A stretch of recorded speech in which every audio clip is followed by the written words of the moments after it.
أعوذ بالله من الشيطان الرجيم. بسم الله الرحمن الرحيم. الحمد لله رب العالمين، والصلاة والسلام على سيد الأنبياء والمرسلين أبي القاسم محمد.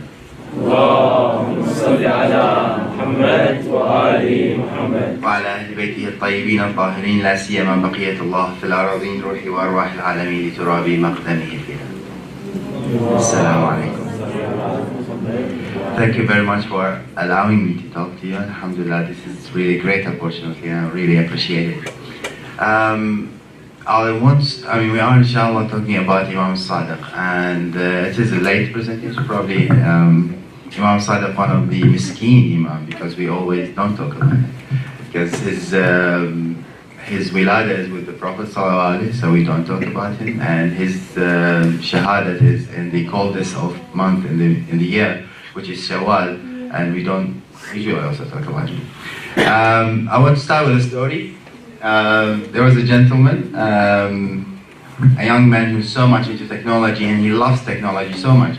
So he wanted to work in a technology company. So he found the best technology company and he went and applied. So in the job interview, he went, why do you want to apply for us? And he said, well, look, I heard lots about your company. It's really good company. It's very successful. And besides, you in person, I like you so much to the head of the company, because I heard lots about you. I hear that you are doing lots of good things. The head of the manager said, oh, is that so? So you heard lots about me.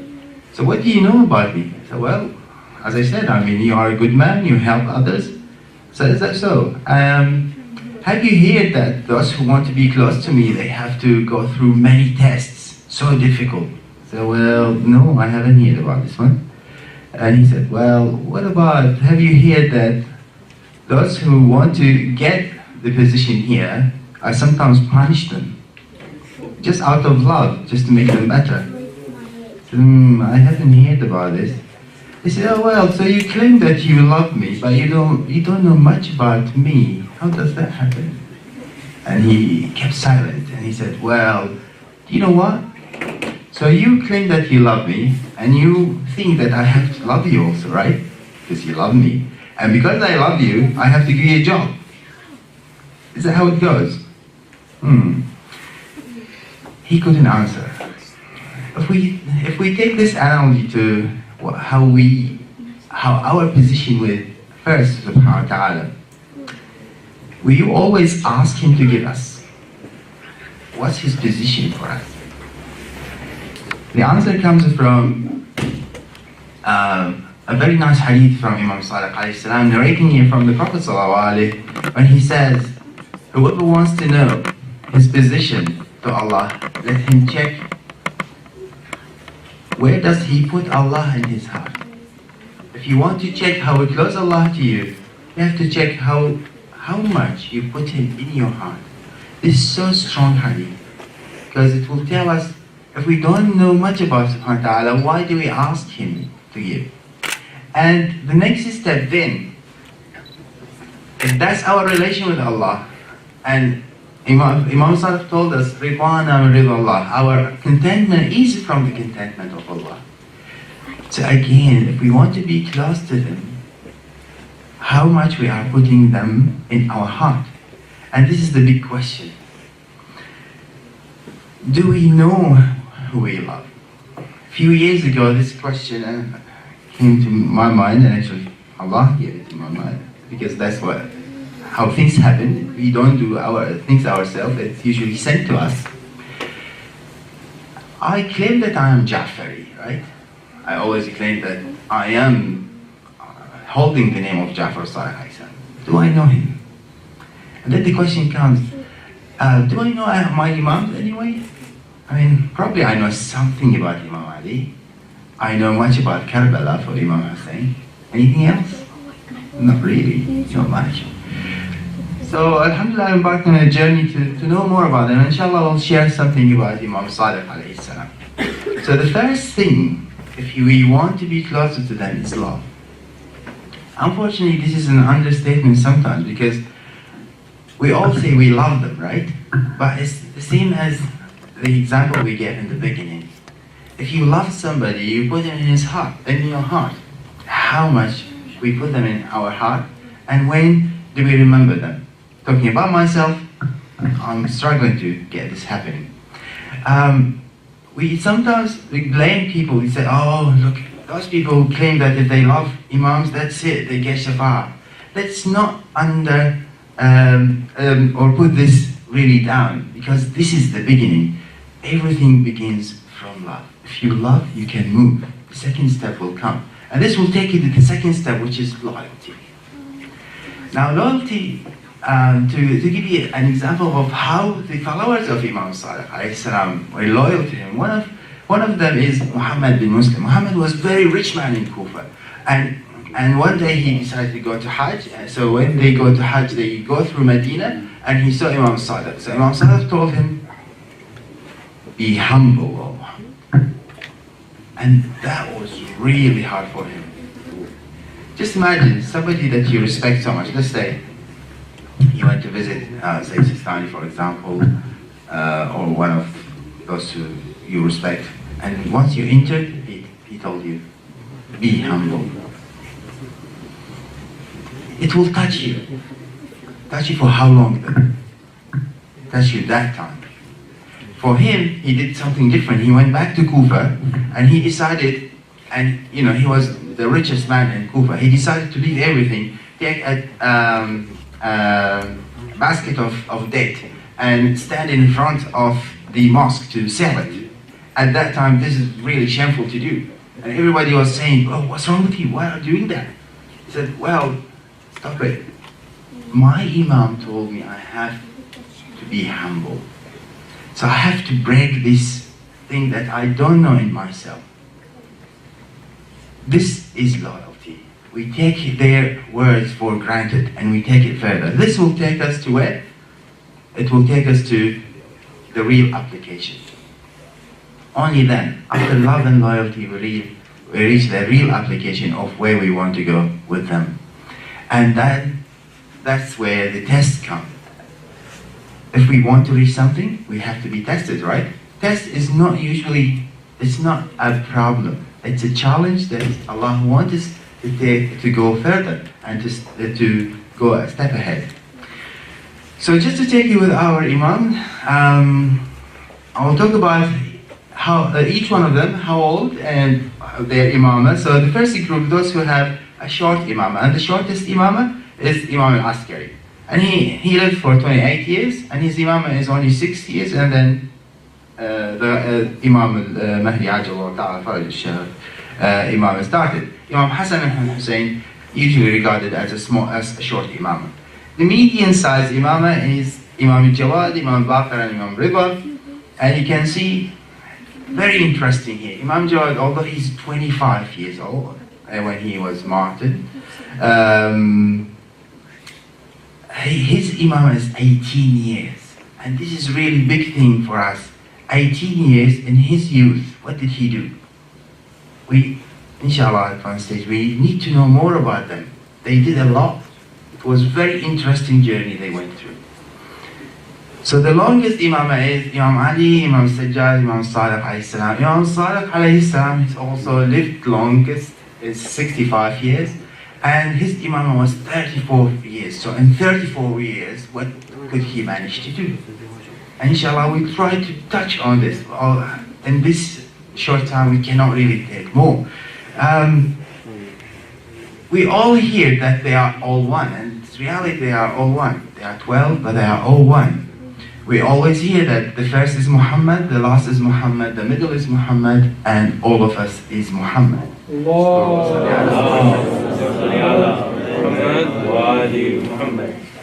And it looks like a very nice rhyme. First Muhammad, last Muhammad, the middle Muhammad. But the reality is they are all really Muhammad.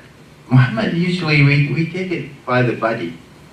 But the reality is all of them, by the symbol of Muhammad, by the action of Muhammad, all of them is Muhammad. So if you put Imam Sadiq and instead of Imam Hassan, he will do like Imam Hassan.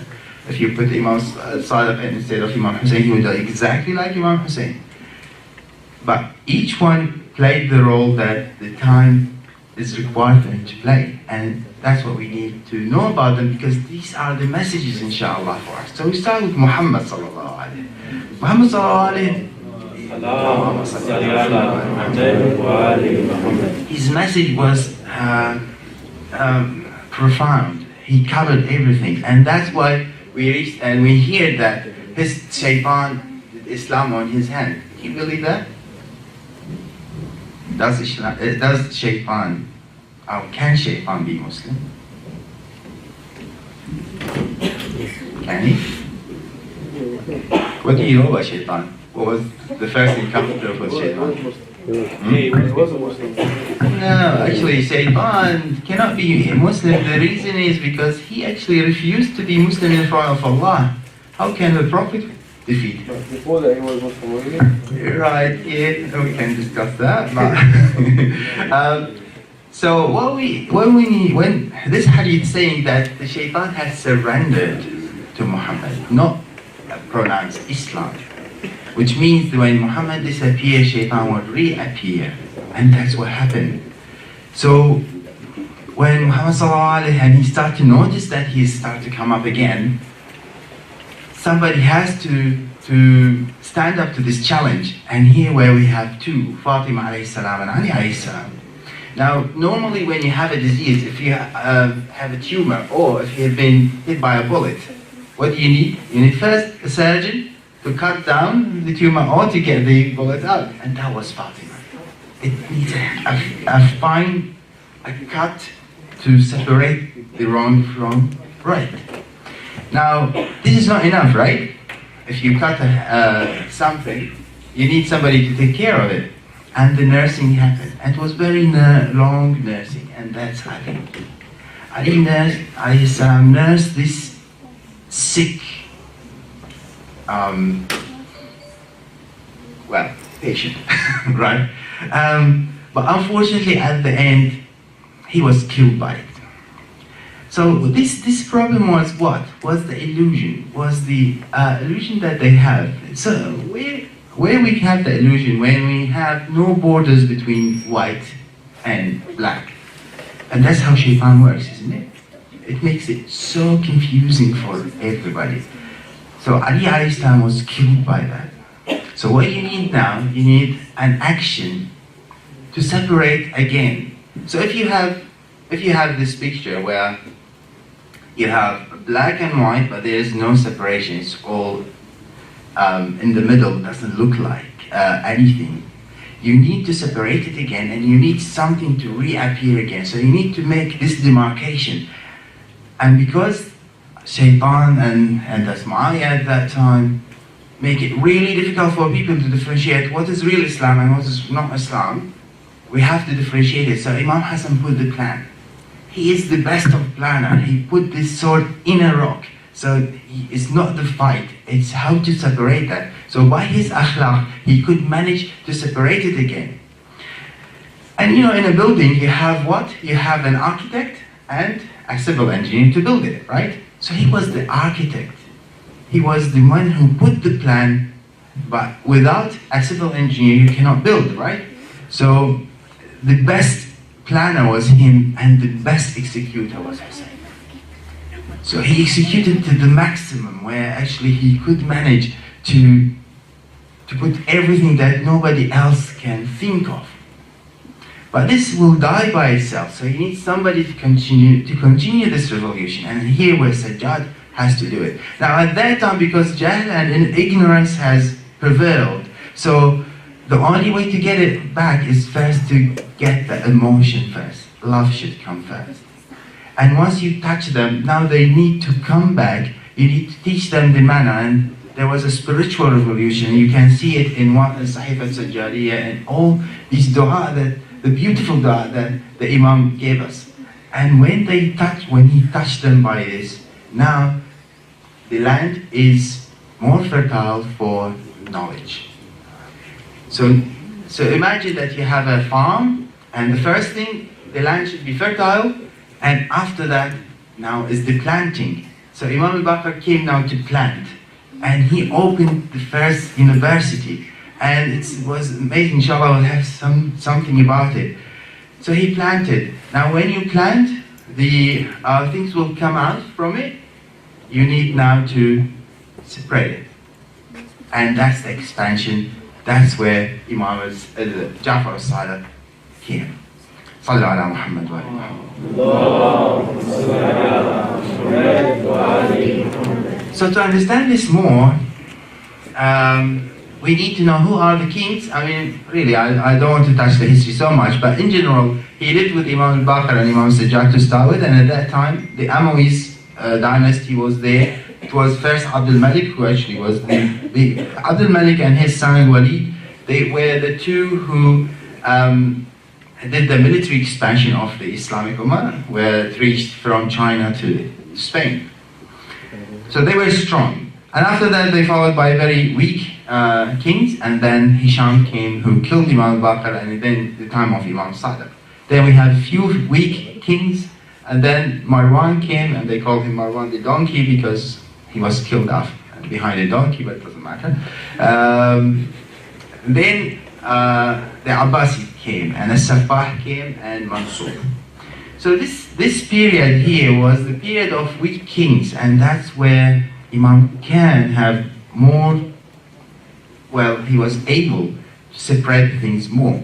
I'll start with the beginning, so the clever student. It's interesting, Imam Sadiq alayhi salam, because we said Imam al-Baqir made a university. It's interesting, Walid, he wanted to expand the mosque of the Prophet sallallahu alaihi, and he waited to the last wife of the Prophet to die, which died at that time, and then he wanted to expand it. The Medina was Umar bin Abdul Aziz, who's a good king, and he loves Ahlul Bayt at that time, although he's Umayyi. So he built it, but he kept a place for Imam al-Baqir to teach. So Imam al-Baqir, despite that, kept on teaching. And Imam Sadiq insisted that he has to build the mosque, to help with the building of the mosque. So Walid came, the king came, and he saw that they are building, and there's a group who's talking, and the leader of them was Imam al-Baqir alayhi salam. So what are they doing? And Umar told them, oh, they are studying geography. What, geography? What's this word? I never heard of it. So, well, it's science dealing with land and things. So, and then he saw a small kid, he was 9 years old at that time, sitting with them. He said, even that kid studying geography? He said, yes, he is. So, can you call him? I want to know more about him. So he called him. So, oh, well, do you know who's the founder of logic? And Imam Sadiq answered, yes, definitely, I know, it's Aristotle. And we disagree with him in a few things, but he's a good, knowledgeable person. So that's interesting. He said, okay, do you know who's the God shepherd? And he said, well, this is not a man, this is a constellation. And he actually said in the colloquial words, we scientists, we call it the one with the bridle. All right. So well, I have to ask him something he doesn't know. Well, do you know who is the man with suwak? And suwak, in the old days, this where when you go to Hajj, you bring suwak.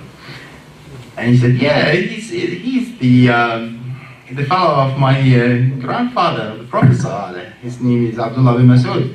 So goodness, I cannot defeat him. He knows everything.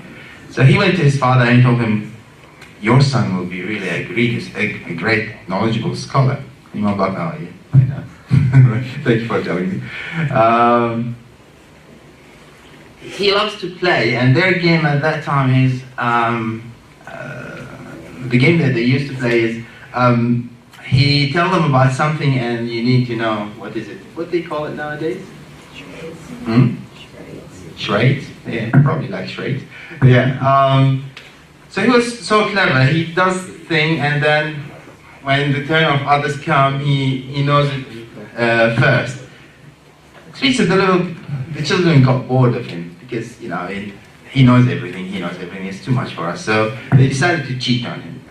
So whatever he answers, they said wrong. So actually, he got very upset with them. He decided to leave. So they brought him back again, and he decided to miss each one question he answered, the other one he missed, so actually they give him some encouragement to continue the game. Until somebody came from Egypt, and at that time Egypt is the science place, and he brought something very interesting where the earth in the center and everything is running around it, because that's the idea at that time. And interesting, this child told them, but that doesn't make sense. If really everything of the sun running around the earth, we should keep on seeing it every day. They made fun of him because he's a child, he doesn't understand that big knowledge. So what was the Imam's plan in this time? Now the Amo is failing, the Abbasi is taking over. Does he use politics? He was so much against politics at that time because he knows it's not the way to go. They tried to convince him. Muhammad Nasser Zakiyah is one of the Imam Hassan followers, children. The Abbasis came to him and said, we want you to be the king. He told him, Muhammad, don't accept it. It's not you. It will be to Ja'far and Mansur. But Muhammad unfortunately didn't believe, and he thought that Imam Sadiq wanted to take it from him. And what he expected happened, that Mansur took the Khilafah and killed Muhammad Nasser Zakiyah. At that time Khurasani came, and the Khurasani came from Khurasan, that's from Iran now. So what's wrong with you, Muhammad, Ja'far bin Muhammad? You have lots of followers, why don't you go and revolt against them? He said, do I really have lots of followers? They said, yes, you do. So millions. I said, oh, okay. Are you one of them? I said, yes, I am, definitely. So, okay. So do you know what's this? This is tandoor. My respected Ahmed told me that the story is, Ahmed told me the story doesn't mean that the tandoor was hot. But anyway, it wasn't hot. Let's take that story. So he told him, can you jump in? He said, oh, Ibn Rasulullah, you want to bury me in my life before hereafter? He said, no. That's okay if you don't. Another follower of Imam came, his name is Harun Naki. He said, Harun, come and jump in. And Harun, without a question, he just jumped in. Imam kept on talking to the Khurasani. Khurasani was really shaking. What happened here? He said, you want to have a look? And Harun was sitting without any problem. He said, how many of those do I have? He said, Wallahi, none. He said, that's why I don't stand up. And that's our relation with Imam Mahdi alayhi salam. How many like Harun do we have? And that's why the right is there. Because we don't have this loyalty. Well, at least talking about myself. We are waiting for those who are like Harun, inshallah, to come. So we can stand up for it. So politics is not the way. His way was, he wanted to lead Ahlul Bayt to the world. Because this is the real Islam. This is the real Prophet instruction. He wanted to bring them up to everybody. Mansur hated it. He kept on saying, goodness, everybody people have been captivated by Ja'far. I need to do something. May Allah kill me if I don't kill Ja'far, because this is too much for him. So his way was this, and this is the logo of Imam. Seek knowledge, even if it requires personal losses. And the actual translation, walking in blood. What's the actual example nowadays? For knowledge, you have to walk in blood. The reality is, the big powers, they fight for knowledge, isn't it? Nuclear power is knowledge, isn't it? They don't allow you to get it. If you want to go for knowledge, they will block it, right? The main power is what? Is knowledge. And they fight for it. So even if you lose blood, you have to get the knowledge. And going far away through many difficulties, and the actual translation, piercing you through waves of darkness. So that's how we have to fight for knowledge, and that was the logo that he used to reach up. So he built the Medina University, and it was beautiful. 4,000 students, all of them say, Ja'far taught us. But what he taught them is not only Hausa type knowledge, it's everything. And that's what we, inshallah, go through quickly. But the difficulty in this is under terror. For those who live in Iraq or in Iran, they know that at that time you will be afraid to go to Najaf because you know that you will be probably punished or killed. Now, the leader of this university in Medina is what? Is Ja'far bin Muhammad, who is the enemy of Mansur. If they come to study, they can be killed. They still go. So what is this weakness there? What did he give them? Why are they reaching to that level to do all these things? There are some characteristics for this. The first one is the freedom of opinion. You can say anything. And he had lots and lots of discussion with atheists. And it's beautiful. And his idea about the atheists, they could not comprehend the presence of Almighty. It's beyond their limited mind. And that's why they denied his presence. In one of his discussions, the atheist told him, so because we don't get him in our senses, he does not exist. So the Imam answered, so for you, because your senses could not comprehend him, you denied his existence. This is the very cause for us to accept him. Because we did not comprehend him in our senses, we took him as God. Because a God that we can have him in our senses is so limited. Allah. It doesn't worth really. This God doesn't worth worshipping. While the God that we believe in is so much bigger than us. We cannot comprehend it. And that was one of the beauty. Now, this atheist kept on talking and sometimes that the discussion is not because they are seeking truth, because they just want discussion, so he used a different technique with him.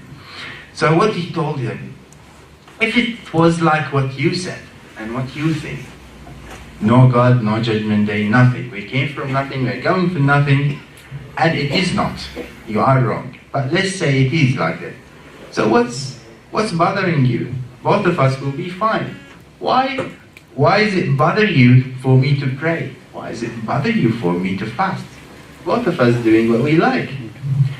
While if it was like what we believe, and it is like what we believe, we will be safe, and you will be destroyed. You will get lost. So, which concept is this? It's the concept of probability, right? He's telling him, if it is 50-50, what do? I'll give you an example. Let's say you are planning for a trip. Alhamdulillah, some of you have gone to skiing recently, right? And now, in this skiing, if in the news you hear that there is very high possibility the road will be closed, what do? You still want to go, right? You will go. But you will prepare yourself. You'll take much more preparation, isn't it? So, by probability, you don't know. But because you have a probability that something will happen, you prepare yourself. Allah has sent us 124,000 prophets to tell us the judgment day is true. There is some probability, right? Actually, there's high probability it's true. Why are we not working for it? So actually, he used this concept to get it. Well, even if you don't believe, it's really worth thinking about it. The other thing about this university is the multilingual. It's amazing. He had his students from all different nationality. They used to understand him. In one of the lectures, Arabs came out and said, oh, well, we didn't understand half of the lecture. While the Jew came out, I did understand. The Persian came out, I did understand. And the Russian came and I did understand because he talked in all these different languages. One day they found him crying and he's saying something they didn't understand. So, what are you doing, Imam? He said, well, I'm reading the dua of Dawood in Dawood language. When you have this comprehension of language, you can, when you master the language to that much, you can be touched by it. And that's the beauty of it. Let's talk about natural science. Unfortunately, the natural science, we did not learn it from us. We learned it from the West. We did not understand what he was saying. There's a very nice book about how the Western science understood Ja'far Sadiq. And why this happened? Because they heard Jabir bin Hayyan. Jabir bin Hayyan is one of his students, and they translated his books. So he kept on saying, Haddathani Ja'far. Ja'far has told me. Ja'far has told me. Who's Ja'far? So they wanted to know who's Ja'far. So let's walk with them to see how they know Ja'far. In medicine, Jabir bin Hayyan, although he's a chemist, but he wrote lots and lots of books about medicine, literatures in medicine, the anatomy book, the senses book, the pulses book, the poison book. In anatomy, he had very big discussion with one of the ulama, and you know, if you have the head of two universities, they want to show off a bit, right? So one university, and this is Ibn Bakhishu, he is the university that Mansour wanted. So he was talking about what he knows, and then he told Imam, do you want this knowledge to use it in your university? And Imam said, oh, well, not really, I have more. And he told him detailed history about, detailed anatomy, and he was really amazed, and he said, what do you think from where I got it? He said, well, I'm sure you read Abokrat or some one of those Roman things. He said, no, I got it from my father, from his father, from the Prophet sallallahu alaihi wasallam. Now you may think this is an exaggeration, but those of you who will go to Hajj, inshallah, they will read this dua. And I want you to concentrate with me with this, because this is dua Arafah. All of us, when we go to Hajj, we read it. And it's a beautiful part when Imam Hussein tried to tell him, subhanahu wa ta'ala, that every single part of him is mu'min, is touched by Allah subhanahu wa ta'ala. So he said, he's talking to Allah, which of your favors, oh my God, I can count number or example. And I declare, oh my God, with my true belief and what is hidden in my deep conscience, and by the ties of the canal of light in my eye. And the eye touched to the skull by things. He's saying that even by this I declare my iman. And the lines of my forehead, and the cavities and courses of my breath, that's inside the nose, and the lining of structure of the top of my nose, which is the smelling part, and the cavities in my hearing goes through the inner ear, and whatever my lips contain, muscles-wise, and what it covers, and with the motion of vocalization of my tongue, and the sockets of my jaw, and the tasting area, the taste buds of for food and drink, and the carrier of my skull, the muscles, and the tubes and tissues in my neck, the arteries and veins, and what's under the ribcage, the pleura, and what carries the cord of my aorta, these small fibers there. Even by this, he's saying that even this I declare my iman. And with the cords of the pericardium, that's the cover of the heart, and the pieces that covers my liver, and what's the cartilage of my rib. Imam Hussein, we don't know that he is a doctor, we don't know that he is an anatomist. In his dua, he's talking about all these details. This is the knowledge of Allah subhanahu wa ta'ala. And in chemistry, he goes further. Hisham al-Hakam, who's usually not a chemist, but he talks about how our senses has a material thing. So he talks about air coming to our... At that time, they did not understand this. Jabir bin Hayyan, he wrote 1,500 articles about science. And I'll just give you some of them. So he discovered this sulfuric acid, then the nitric acid, then the royal water, which is a mixture of two acids to dissolve gold, and nobody could manage to do it before him. And then to get the gold back from this with caustic soda, and then the gold water that they can write with it. All this by him, and there's lots and lots if you want to go. And the beauty of his books, everything he said, it's from Ja'far, and it is by the will of Allah that this material do this. It's a beautiful book. This was translated to Latin and it's called Tabula Samargdina, and they know this is related to gibber. Have you heard gibberish? You say, oh, this is gibberish talk, right? What's the gibberish came from? The gibberish talk came from, they could not, his students translated it. When it went to Europe, they could not understand. So whenever you talk something nobody understands, it's gibberish. It's from Jabir bin Hayyan, right?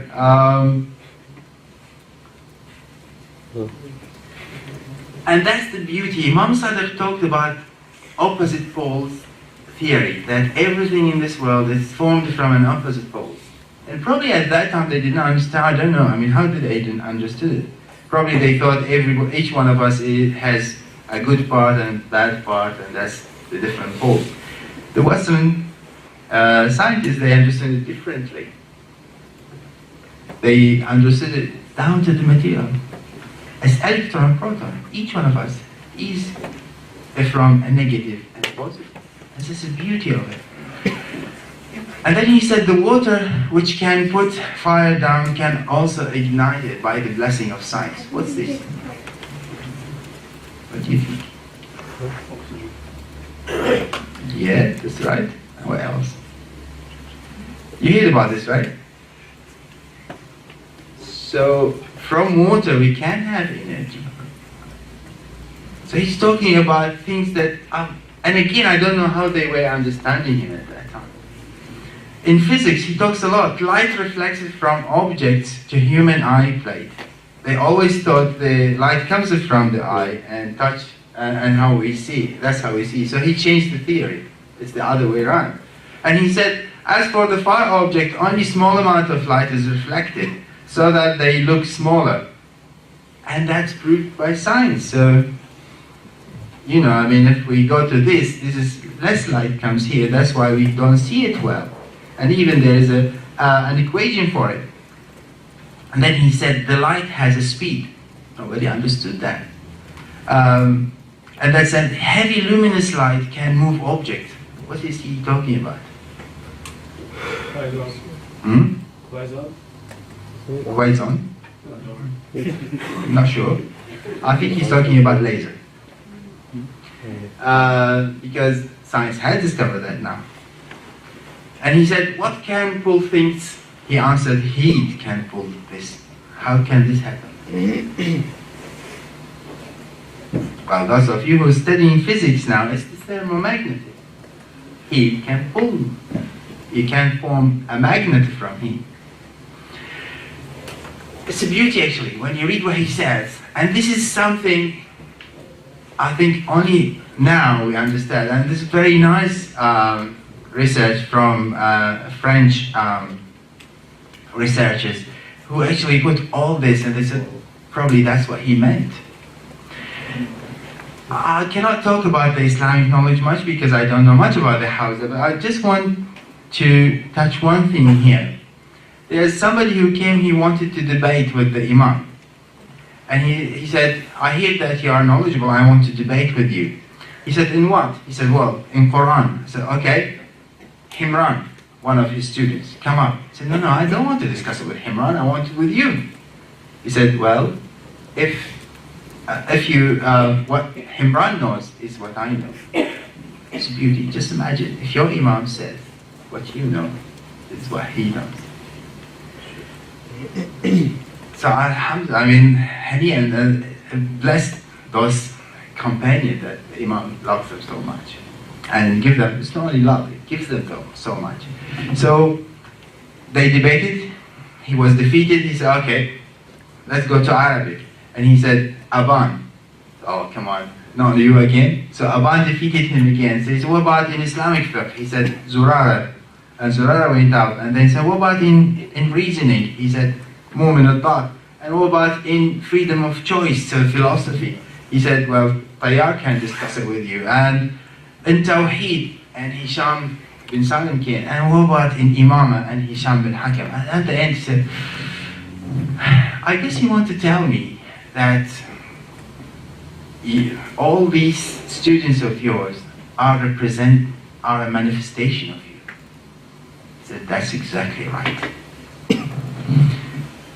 For him, a knowledgeable is Imam's manifestation. Now this is not only in his time. Try to feel it. Whenever you get closer to knowledge, you are representing your Imam. Whenever you want to be closer to Imam, you have to be more knowledgeable. How much you are more knowledgeable, how much you are closer to him, inshallah. And that's how he loves it. And that's how he loves you. Because he wants you to be knowledgeable. That's how you will be closer.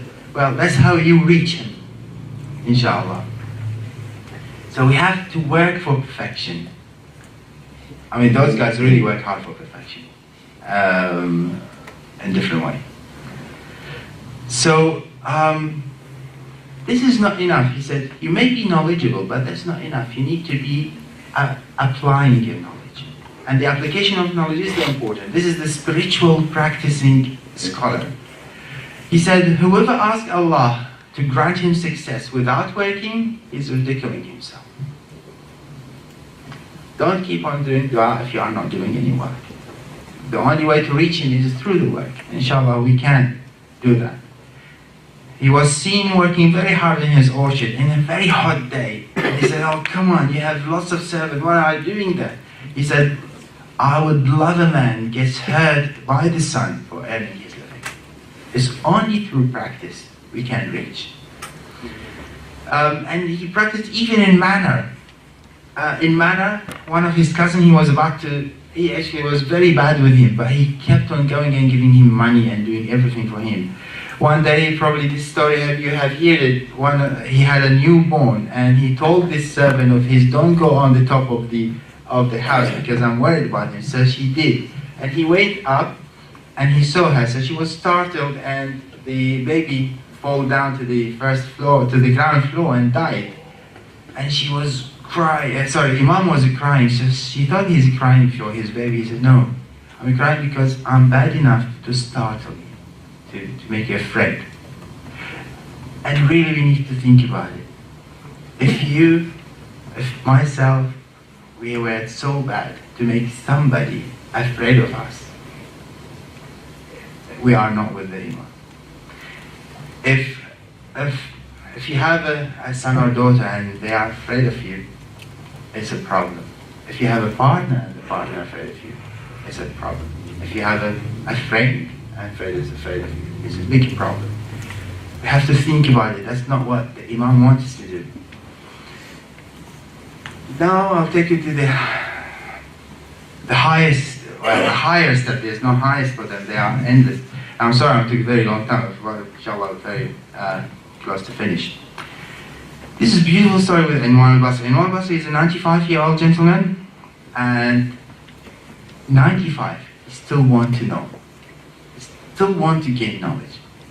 So if you hear somebody, or a father or mother, and they said, oh, we want this knowledge for our children because we are good, there is a problem in their thinking. And one is 95 and is still seeking knowledge. So he went and stood on the door of Imam for 3, and actually this story is very strange because why Imam is doing this? 3 weeks and he's not allowing him. He didn't open the door for him. And the servant came to him coming out and said, why are you here? And one said, really, I want to learn. So he allowed it. And he told him, what's all this about? He said, I want to gain knowledge. Imam told him, knowledge is not through teaching. If you think that I'll study hard and I'll be knowledgeable, that's not the way. Knowledge is the light that Allah put in the heart of whom He guides. It's only through Allah the knowledge will come. So if you want knowledge, try first to know, are you a real servant or not? Are you a slave to Allah or not? If you find this in yourself, you will reach, inshallah, to have knowledge. So search the knowledge first by practicing it and ask Allah to give you more. I think I will pass this because this is long and I think the time is going to be very close. Now he's not on, because of all that, he was so much loved. And that's why Ja'far Mansur really was crazy of this. But it's not only he loved, he was loving. And that's why I want you to consider with me here, because that's what our Imam is doing. It's not only he loved, it's so much loving. His relation with his beloved Abu Basir is one of his close companions. And you know, he's the one, he's blind, couldn't see, and he loved to see. So once they went to Hajj, he said, I love to see what you see, Imam. He said, are you sure? He said, yes, I'm really sure. So he put his finger like that and he opened it. So when he did that, Abu Basir saw this. What's that? He didn't see people. Because he saw the reality of action. So if one of us is so much indulged in his food, he's like one of the animals indulged in food. If he is so much indulged in his lust, he's like something else. If so much indulged in anger, it's like, so that's what he saw. So he told him, can I not see, please? It's better to be blind. So he went back to that. So Abu Basir, he's narrating, he said, I came to Imam and I told him I have become old and close to death, and I don't think I have enough for my hereafter to have insight, not sight, insight in the hereafter. I told him, why? Why do you think so? Don't you know that Allah Almighty has honored your youth? Those who follow the Imams, has honored your youth, and he fall humble in front of your elders. He said, why is that, Imam? He said, because he does not punish your youth. Why are they not punished? It's not an exaggeration. If you love and try, because all of us make mistakes, right? None of us are good. But if you have this intention to go, Allah will bring you out with that. Now, Aban, he's so much in love with Aban. He said, Aban, sit in the Prophet's mosque. Answer the people. I would love somebody like you to be there. And I want you to feel this. If you gain more knowledge, practical knowledge, Imam would love you to be his representative.